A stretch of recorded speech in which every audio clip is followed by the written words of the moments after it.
Welcome to the wonderful world of dance, bringing you exclusive interviews with top dancers and choreographers and reviews of the world's best companies across the globe. You can find lots more on our website at thewonderfulworldofdance.com. Hello, it's Lydia Holt here, contributor for The Wonderful World of Dance, and today I'll be talking to Birmingham Royal Ballet dancer Brogan McKelvey. Brogan is 20 years old and born in Cheltenham in the United Kingdom. He was trained at the Royal Ballet School and Elmhurst Ballet School in Birmingham, and it is here where he landed himself a coveted contract as an artist at Birmingham Royal Ballet. Brogan and I are in the same year group at Elmhurst, so I've had the privilege of watching his journey from a young student to a professional dancer and seen firsthand many of his highlights along the way, including his natural gift for choreography, which I was lucky to be involved in during our school years. It is lovely having you on the show today, Brogan, and you're calling us from Manchester, aren't you, today? Yes, I am here on tour with Birmingham Royal Ballet. Wow, so is this your first show, isn't it? Yeah, opening night's Wednesday, and it'll be my first show as a professional with BRB, so it's exciting. Wow. Yeah, big moment. Oh, I'm excited for you. Thank you. So we're going to start right at the beginning. How did you get into ballet, Brogan? Originally, I was 10 and I watched my cousin dance in a local dance show, and I wanted to do it, I suppose. So I messaged my mum because she was away at the time because I was with my auntie, and then she took me to a ballet lesson, but I didn't like it, so I stuck with street dancing. Not really my cup of tea, not much of a street dancer. So my teacher made me stick with ballet, and I auditioned for the Royal Ballet Junior Associates, and then it all expanded from there. Wow. So what do you think it is that you love about dancing? What made you stick to it at such a young age, especially for boys? I mean, you know, it's not the first thing that men are drawn to or little boys are drawn to. What was it that you loved about it? I'm not too sure. It's a difficult one because at the time I just did it because I felt so free and it was so energetic because I had a lot of energy as a little child. So I just wanted to be doing stuff constantly. Obviously, it got a lot more difficult because in year 7, I went to a normal school, like a public school, and bullying is quite common, especially for a male dancer doing ballet. At the age of like 10 and 11, it is very difficult to go to a public school. Yeah. But I just kept it because I knew it was something I wanted to do, and I knew it was something that made me happy. Yeah. And then it almost became more surreal. I remember I was 15 and I was at Elmhurst Summer School, and I was being coached by dancers from Birmingham Royal Ballet. And it was then where I knew that's what I wanted to do. I always knew I loved it, but it was that moment where I remember I really wanted to do it from that point onwards. So Brilliant. And tell us about your school years. What have been some of your highlights whilst you've been at Elmhurst and the Royal Ballet School? Highlights. I've had a lot of highlights, and it sounds really silly, but I really liked year 11, the time of like auditioning, and so it's just experiencing new things and new schools. And I suppose it was more exciting auditioning then than it was for companies. Yeah. But I think also summer shows, they were always a massive highlight, especially at the Royal Ballet School where you got to do your summer défilé on the Opera House stage. Like, that was amazing. Choreographing definitely has been a massive highlight of my training. So I want to keep that up. There's been a lot of low points as well, but a lot of highlights. Yeah. I mean, I know some of the challenges that you've faced as one of your closest friends, but as a whole, are you glad? I mean, now you've sort of made it. You've got, you're a professional ballet dancer. Are you glad you had those challenges? Do you think it bettered you as not only a dancer, but as an individual? Definitely. It is a difficult one because obviously at the time it was very difficult because when I was 18, well, it was around 17 actually, it was towards the end of my first year at the Royal Ballet School, I seriously injured my back. And then my whole of my second year was just on and off dance. And then I was off constantly. I wasn't able to join in or partake in any lessons. The rehab was very slow. And I felt like I just lost all of like my passion for dancing. Yeah. And then unfortunately in like the last few weeks of school, I did get assessed out of the Royal Ballet School and I was injured, so I couldn't really audition anywhere. And I remember that was the biggest challenge I've ever faced, but I wouldn't change it now. It made me stronger as a dancer and as a person. Great. And if I didn't leave the Royal Ballet School then, I wouldn't have my contract here at Birmingham Royal Ballet. So no, it's definitely a story of fate. I think it's definitely meant to be. Yeah, definitely. Very lucky. The final year of any school is so tough. You know, you're graduates and you've been in the school bubble and then you're let loose into the world. I know that you'll agree when I say that we've both had a hard year, and actually I think it's harder than we both expected emotionally, not only just, you know, physically. Tell us about your audition experiences and how you got your contract. I mean, first of all, emotionally, it was very challenging. And luckily, because I was so close to you and we did share accommodation, it was very easy to get away from the school environment and the hard emotional environment and just relax at home together. And I think that helped massively, because thinking about it, the process of auditioning with hundreds of people all across the world, like mostly every weekend, and just being judged like 24/7, it is very difficult. But I personally was very lucky in my graduate year. Like, I enjoyed some auditions, and on my 5th day of my graduate year, I actually gained a contract at Bulgaria National. It's called Sphere National Ballet. So I set off to like quite a good start. And I auditioned in Croatia and Split, gained a contract there with Eagle. I auditioned for like Munich and Dutch, and I got cut at those auditions. So that was challenging. But then I auditioned for Queensland Ballet, and that was successful. And then obviously I got BRB. So it's like a roller coaster every year. You go up and down, and trying to do auditions as well as training to always get better is very difficult. And then we have our assessments. We have to pass our diploma. We had our graduate showcase. We had our summer show. We had solos competition, choreo competition. Like, it was a hectic year. Yeah. But I think that was a challenge which I'm happy I accomplished, because I wouldn't have changed it again. Sounds really weird, but I wouldn't have changed the year at all. I'm happy the way it's turned out.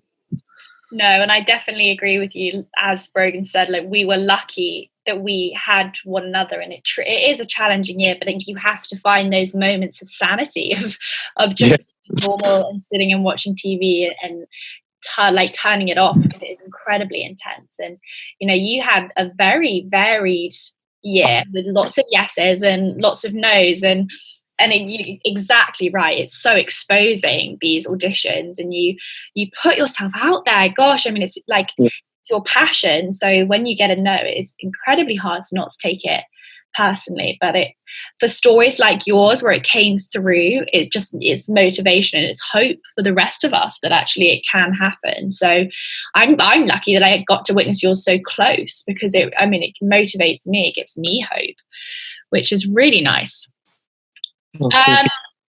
You've said how like hectic it was, and like you said exactly right, this is all going on, but we're still in school, we were still trying to get better, and we still had obligations at school.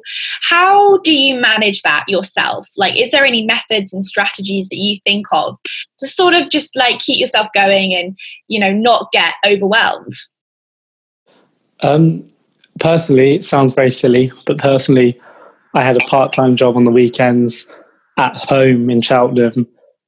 So I had a break every weekend from that environment, and I think that helped majorly, because witnessing other students that stayed on the weekends and stayed in the same bubble, I don't think it helped them with the stress levels and with managing it at all. They did it very well, but personally I wouldn't have been able to stay and carry on in the same bubble. And it's not because I didn't enjoy it, it's just because you need that break, that constant gap in between such like a tough environment. No. And obviously you have your certain teachers which you can speak to about anything. So that helps a lot. And then your closest friends, sometimes you just got to cry. No, exactly right. I think it's hard enough. And I think something that I really it hit me was that actually, it is okay to get upset. It's okay to Definitely. not, I think people forget that they think we're robots, but actually we're all still young and we're still so sensitive. So no, but that does sound smart, and you definitely did well, and you managed. I definitely look to you for someone who seemed to have their ducks in a row, seemed to have it all sorted. So that's very interesting. Now you're in a company. Is it everything you expected? Is it what you thought it was gonna be like? It's a lot harder. Oh no, really? I don't know, because you always have teachers saying at school, like, oh, you can't do that until you get into a company. You can't be lazy until you get into a company. But I think since I've come to the company, I have learned so much in the 5-6 weeks of being here. And you can't be lazy even in a company. So I think it's very silly to say to students, oh, you can't be lazy till you make it. Because you can never be lazy in this career. You can never slack. You have to always try hard, and you're always thrown into the deep end, with casting, covering, and I have been quite lucky not to be thrown into too much. But I just try and learn it all before they have the opportunity to say, "Oh, go in," because at the moment we've learned the whole of Aladdin, which is David's full length ballet, and then we're also learning a triple bill with Concerto and Elite by Kenneth McMillan, and then also David Bintley's Still Life at Penguin Cafe. So we're trying to learn all of this, as well as touring, as well as performing, as well as training, as well as rehearsing. Oh gosh. Yeah, I shouldn't have asked. I've stressed you out now. No. Yeah, but no, it's very enjoyable. It's just a lot more difficult than I thought. But I'm kind of glad, because I like to have a challenge. I like to be kept on my toes. I like to have something to work hard towards. I don't like to just not do anything. So I'm happy it's not an easy road. Yeah. No, that makes sense. And you've sort of already touched upon it, as a dancer, that you're fresh out of school, you're fresh out of what was a really big system. Is there anything you change about that? And you've said that you actually don't think some of the words of wisdom were actually that wise from teachers at school, but is there anything that actually, you change about the industry? I definitely think, personally, from watching people grow from year 7 to, because when I was in year 11, my year 7s, I've watched them grow over 6 years now, and a lot of them lose passion, a lot of them lose hope, just because of the way how hard the training is. Yeah. And I feel like training, I don't want to sound horrible, because obviously I appreciate my training, but training is very difficult when it's just constant criticism, and it's always constructive criticism, but sometimes you can't look at it that way. If you're having a bad day, someone's like, no, you're doing it wrong, oh, nice try, or it's never a full-on compliment, because you're never perfect. So it's a very hard career to be in, but I think that can be helped by the way you're correcting people, so say in classes, compliment them more, especially in the company now, when I'm trying to do stuff, I have principals coming to correct me, but they're like, oh, good, that's so much better. Oh, well done. And that's just way more rewarding than hearing, oh, no, that's not it. Try harder, or try it again. It's just the way you word things. So I think that could be very different in training. Yeah. That's the main change I would, if I was ever a teacher. It's not something I personally want to go into, just get all thoughts about, but I would never constantly criticize. I would always have to give someone the confidence, because once you have the confidence, it would be much easier. But confidence is very easy to lose in this career. Yeah. No, and I think you're exactly right, and unfortunately it's quite a common opinion, I think, but like you said, it did ultimately get you where you are now. Yeah. Which you are grateful for, but I guess it lots of heartache, and especially as you're so young. Right, let's talk about your choreographic side. You've won prizes at Elmhurst choreographic competition. You've been commissioned to choreograph several pieces for not only school events at Elmhurst, but even had your work featured overseas in places like Tokyo and Lisbon.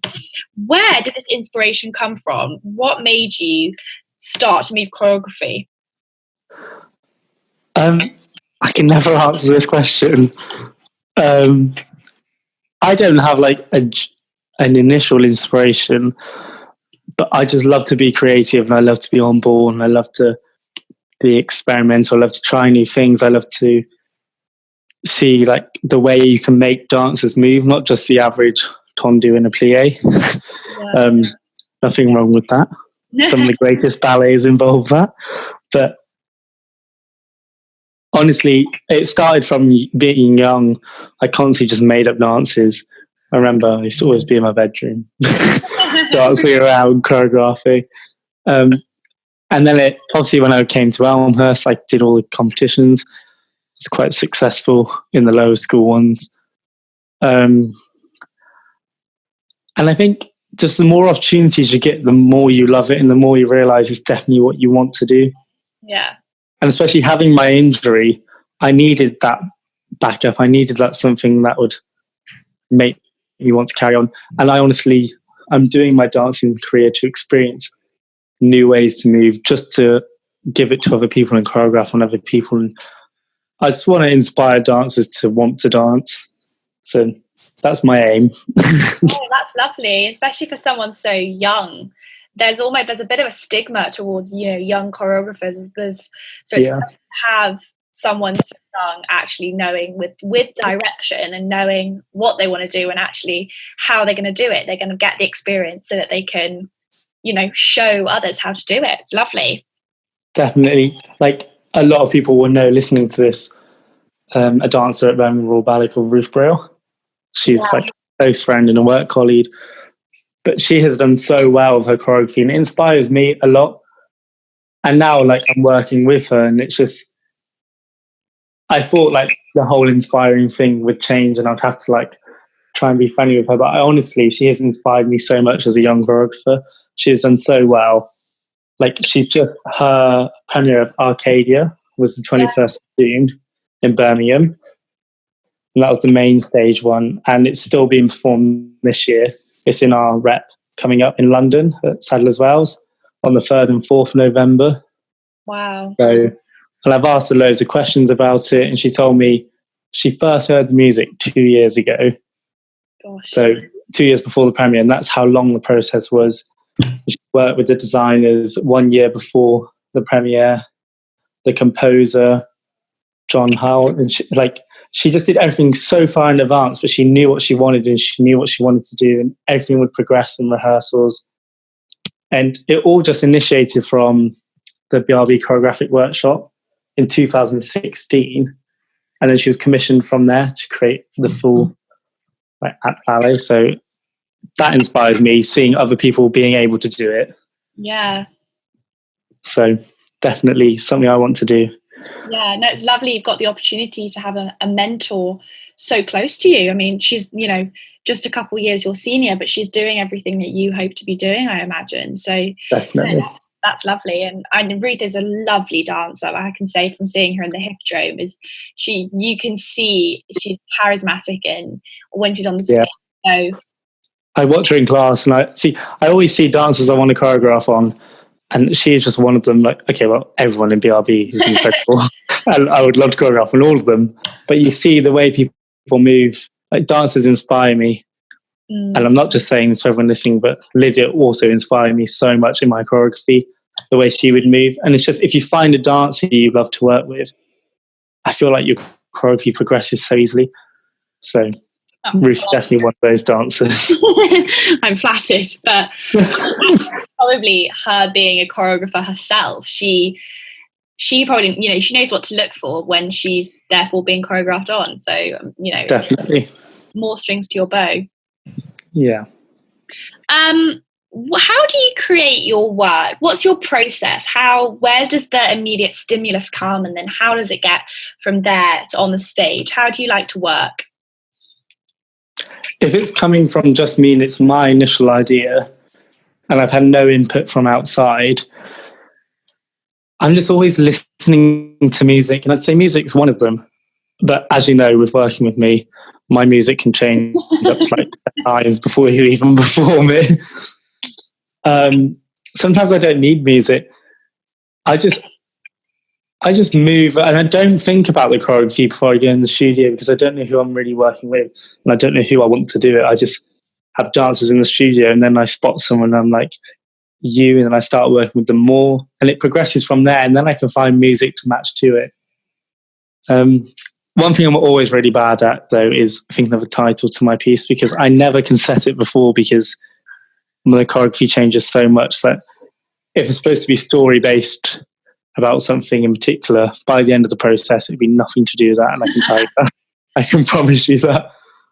So, yeah, my initial inspiration for creative design is probably the dancers, but anything can change. Yeah, no, I mean, I will definitely vouch for you there. We've stopped speeches about mental illness and we've ended with 4-act ballets. Yeah, so it's definitely, but it's always, it's good, and you're definitely an enjoyable choreographer to work for, but I may be biased. I hope so. What has been your favourite piece that you've created so far and why? Oh, that's a challenging one. I would have to say, initially, a piece I did for second year at Elmhurst was called Distract. And that literally came from nowhere. I literally just made up the choreography and I was thinking of a title. But then halfway through the work, I noticed I was using a lot of natural sounds, like slapping of body parts. And a lot of the eye focus was very important in that piece. And I realized a lot of that is in like life's distractions. Like I use a lot of talking. And it was just about how people get distracted in their life. So I'd say that's one of my favorite works I've choreographed. But then my favorite choreographic experience is definitely going to Tokyo with the ballet. That was surreal, as people would say. No, it really was. And I mean, I'm lucky enough to be involved in both, but my favorite would be Distract, and especially because I just enjoyed dancing it. As a dancer, it was musical, and it wasn't a ballet, it wasn't a piece that you had to fight as a dancer. It was definitely a piece that just felt incredibly natural and incredibly comfortable, and you could give it your all because it felt good. It felt really lovely. Yeah. So, a lot of people said that, and it was nice to hear that the dancers enjoy it as well, because I've never choreographed a piece where the dancers are like, oh gosh, we got to do it. That must be challenging, is even if the choreography is, it's challenging, so it like looks impressive, but then would you want your dancers like dreading it and hating it? That's an unusual one. I guess that's one you'll probably hope to experience almost with creating a hideous piece. And actually, definitely, is it worth it if the dancers hate you? You recently choreographed for Elmhurst student Janice Felices while she was in Lisbon performing at the Genet. Was it different choreographing for like a competition and on another dancer as opposed to choreographing where the choreographic content is the focus? When it was a competition, did that change anything for you? Well, initially, I did go into the room. I tried to like challenge her with some impressive moves that she could do that would show her off. But I realized you can't do that. You can't force the process. You need to just stay natural. And the work that was created, she enjoyed to do so much. I'm sure she was very nervous. But that's the whole, she was in Jenny. But she was lucky enough to get finals. And she said that a lot of people came up to her and said how lovely she was as a dancer. And not only that, the choreography was lovely, but her as a dancer. And like I said before, having someone so natural to move and create work on just helped a lot. It was a bit more difficult because obviously she gave me the music and she was like, I want this as my idea. I kind of want it to look like this. So I couldn't really be as free as I wanted. Yeah. But it was, I'd say every choreography for me is challenging because you always want to please people, and especially having your piece go over to Jenny, it's very difficult to please everyone watching, but you just try your hardest. But most importantly, I do want to please my dancers. So she was my main focus. So the competition kind of got out of my head. It was more to make her confident and happy. Yeah, and that's interesting actually. And I think you're right there. But actually, if you're choreographing, for a dancer for a competition, it's actually best that, like you said, they complimented her as a dancer, because you've got to showcase what she can give. And if they're complimenting her as a dancer, you've done your job well actually, because that was the focus, that her aesthetics and the shapes that she can make were complimented and were put on show. So job well done there. You mentioned it earlier, but the two of us, me and Brogan, were lucky enough to fly all the way to Tokyo with Elmhurst in July. And Brogan commissioned this beautiful piece. And actually, talking about what we were saying earlier, I will admit, as a dancer in the piece, it was incredibly hard to dance. It was more enjoyable than it was hard. So it's not quite the same. And I definitely didn't hate you for it. But you were commissioned to put on that piece in July, but you also had to be involved in dancing it. Was that different for you? How did that feel? Very challenging. It was just so hard because I initially created the piece for the graduates, and there was 20 odd dancers in it, and 23. There was a principal couple. There was 4 soloist couples. There was 4 soloist girls, and then there was the corps de ballet girls and boys. And I was having a great time just sitting at the front choreographing it. And then when you have to dance it, you just get so much more nervous, because in one hand I was so worried about, am I going to make this pirouette? Am I going to do this double door perfectly? Am I going to keep Lydia on her leg? Am I going to look nice? But on the other hand, I was just so stressed because it was advertised as this world premiere in Japan, and I'm 20 years old, and it was just very surreal. But I couldn't really think about them both at the same time. I'd have to say I'm far more nervous to have my choreography showcased. But luckily, I did have Jade, who was she was in the ballet, but unfortunately got injured. But she was there to witness the whole thing. She was kind of like a ballet master in a way. She just helped so much in Japan. So I thank her a lot for that. Yeah, she was our rehearsal director. Yeah, that's the one. That was easier having her there, and it was surreal, but just different, challenging. Yeah, would you do it again? Would you want to be in one of your pieces again? No. I mean, good to know now. Good to know. No. Yeah, I couldn't do it again. I almost think as well, I much prefer, I really enjoy choreographing, and I much prefer, and this may come across really lazy, but I much prefer sitting at the front, telling them how to do it and how I want them to do it, rather than trying to do it myself, but I can't actually do it myself. And the dancers are looking up to me like, well, if he can't do it, how are we supposed to do it? I much prefer just to work with them slowly and not be in it. But yeah, that's probably a personal preference. Some choreographers might like to be in their piece, but I wouldn't want to do it again, no. Well, you're not lazy. I mean, when we've been in choreographic process before, you've gone, okay, do this, that, and the other, do this, slide across here, throw yourself there. We all sat and just stood up and been like, sorry, how can we do that? But you do it effortlessly. So I think you're not giving yourself enough credit, because you definitely are more than capable of creating what you make. It's yeah, definitely. And it was a lot easier, I'd say, having dancers that could accomplish the moves properly. Oh, very kind of you.